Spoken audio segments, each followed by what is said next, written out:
녹화 시작하겠습니다. 안녕하세요. 제이부십니다. 어린이날에 껴있는 황금 연휴 동안 많은 분들이 여행도 가시고 모처럼 또 즐거운 연휴 기간을 보내고 있으리라 생각이 듭니다. 편안한 연휴 보내시길 바라면서 시장 분석 바로 시작해 보겠습니다.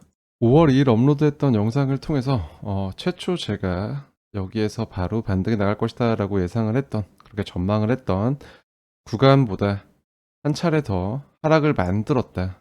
하지만 이런 추가 하락이 나왔다고 해서 상승 관점에 대한 관점의 변경을 하거나 관점을 철회하지 않는다라는 말씀을 드렸습니다. 또한 그러한 주장에 대한 근거로 현재 이런 캔들이 상호작용하고 있는 양운의 하단부 선행 스팬 2 구간에서의 지지와 더불어서 동일한 시점 후행 스팬을 관찰하였을 때 후행 스팬이 양운의 상단부에 도달한 구간이다 라는 점, 그리고 톰디마크 순차 모델 상에 연속되던 하락 셋업의 종결봉의 출현, 그리고 해당 가격 구간에서의 펀딩 비율과 미결제 약정의 추이 변화를 통해 파악했던 선물시장, 파생상품 거래소들의 포지션 스위칭의 가능성을 말씀드렸고, 그리고 이러한 비트코인의 조정에 대비되는 테더 도미넌스 차트의 분석을 통해서 이러한 구간 수평 레벨 5.25%, 그리고 이탈했던 주봉상 평행체절 구조에 대한 리테스트 관점을 유지하면서 해당 구간 터치 이후 다시 한번 테더 도미넌스 차트가 밑으로 내려갈 수 있다.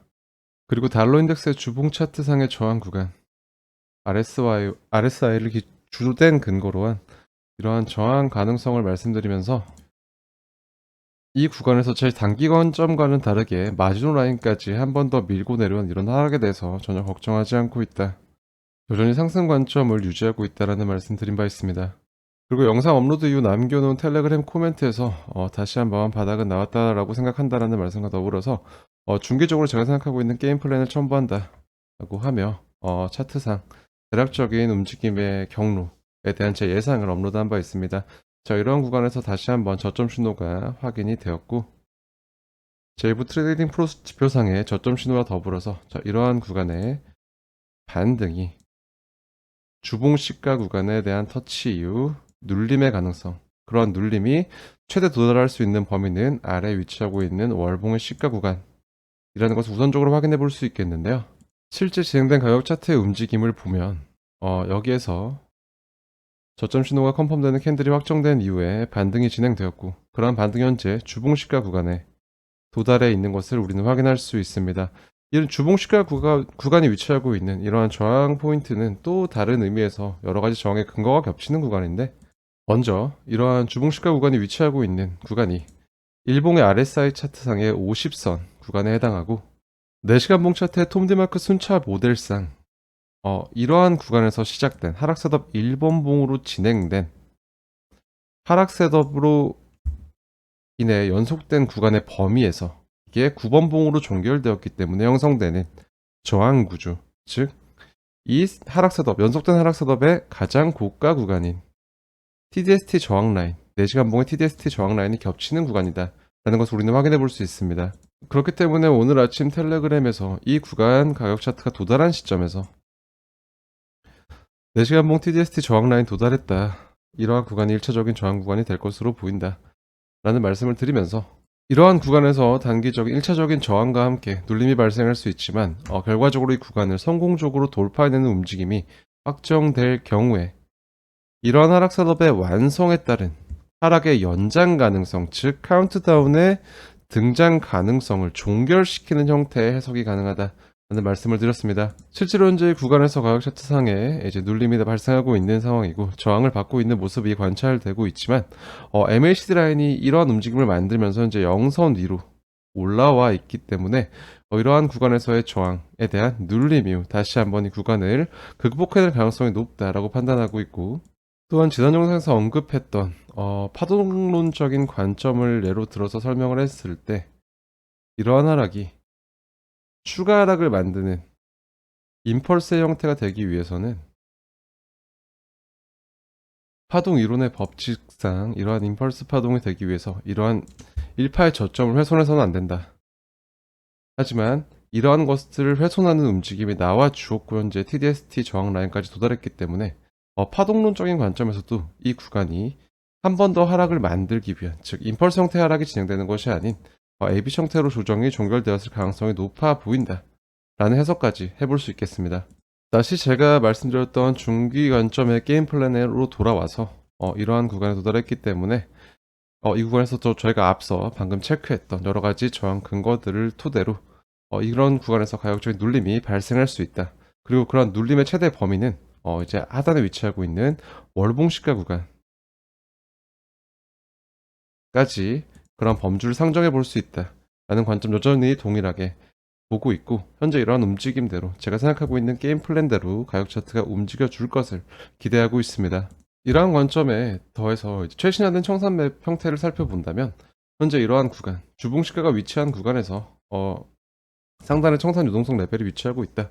그렇기 때문에 이러한 구간에 대한 해소 이후에 다시 한번 하단에 좀 모여있는, 이번 상승으로 인해 형성된 하단의 유동성 레벨을 터치할 수 있다라는 생각과 함께, 또 공교롭게 이러한 구간 6500 정도가 되는데, 이러한 구간이 현재 월봉시가 구간이 형성되어 있는 구간과 일치합니다. 그렇기 때문에 유동성 청산에 대한 관점에서도 현재 주봉의 시가와 그리고 월봉의 시가를 기준으로 한 이런 가격 범위 구간 내에서의 움직임을 또 고려해 볼 수 있다라는 것 또한 한 가지의 또 근거를 더할 수 있겠다라고 말씀드릴 수 있겠고요. 이러한 일련의 가격 움직임 이후에 다시 한번 상방으로의 가격 확장이 진행될 경우, 이는 RSI의 추세 구조를 돌파해내는 형태, 즉 모멘텀의 전환을 기대해 볼 수 있고, 마찬가지로 이러한 캔들이 현재 일봉상의 전환선 위로 올라와 있는 상황에서 기준선 위로 다시 한번 올라가게 된다면, 이러한 전환선이 다시 한번 상방을 향하게 되면서 기준선과 전환선의 평균인 선행스팬 1이 다시 한번 위로 방향을 바꿀 수 있다 라는 것까지 동일하게 이후 움직임에 대해서 고려해 볼 수 있는 요소들이 되겠습니다. 이러한 분석 기반의 근거와 더불어서 제가 또 이 구간에서 다시 한번 상승 관점에 대한 확신을 하게 된 또 하나의 이유는 대중들의 심리였습니다. 플랩이라고 하죠. 일반적인 대중, 그런 뭐 서민을 뜻하는 의미인데, 그런 한 차례 하락이 더 발생했던 시점에서 시장의 분노가 굉장히 극에 달했고, 제가 이 캔들은 노란색 캔들이 나왔다, 즉 하방으로의 계리율이 확보가 되었다 라는 얘기를 하면서도, 이러한 구간에서 나타난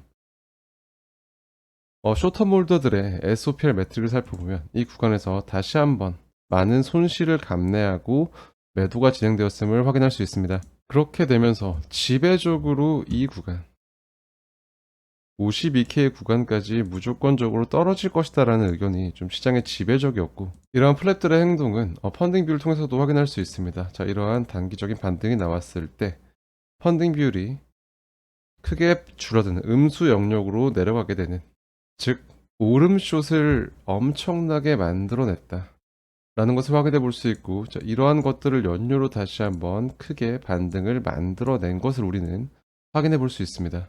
자, 그렇기 때문에 52K 구간까지의 하락을 여전히 고수하고 있다면 저는 이 구간에서 다시 한번 반대의 관점도 한번 참고해 보시는 건 어떨까라는 말씀을 드리고 싶습니다. 현재 반등에 대한 1차적인 저항 구간에 도달했기 때문에 이 구간에서 발생할 수 있는 눌림의 가능성, 그리고 이런 주봉시가, 월봉시가를 기준으로 형성되어 있는 이런 레인지에서의 가격 움직임이 어느 정도 확정이 된다라는 판단이 된다면 이후의 가격 움직임이 좀 큰 확장 국면을 가져갈 수 있는 모습이 될 수 있겠다라는 해석을 해볼 수 있는 것이기 때문에, 하락에 대한 무조건적인 고집보다는 조금 유연한 사고가 필요한 시점이 아닐까라고 개인적으로 생각을 하고 있습니다. 오늘 영상에서 주요하게 말씀드린 관점은 이러한 상승서답의 일본봉의 저가를 훼손하기 전까지는 유지될 수 있다라고 생각합니다. 단기적인 입장에서는 이러한 일본 캔들의 상승서답 일본 캔들의 저가를 훼손하는 움직임이 나올 경우, 이러한 저점을 기준으로 한 추세 구조를 다시 한번 테스트할 가능성을 생각해 볼 수 있겠다라는 것까지 변수에 대한 대응으로 여러분들께 말씀드리면서 5월 4일 비트코인 시장 분석은 여기서 마무리하겠습니다.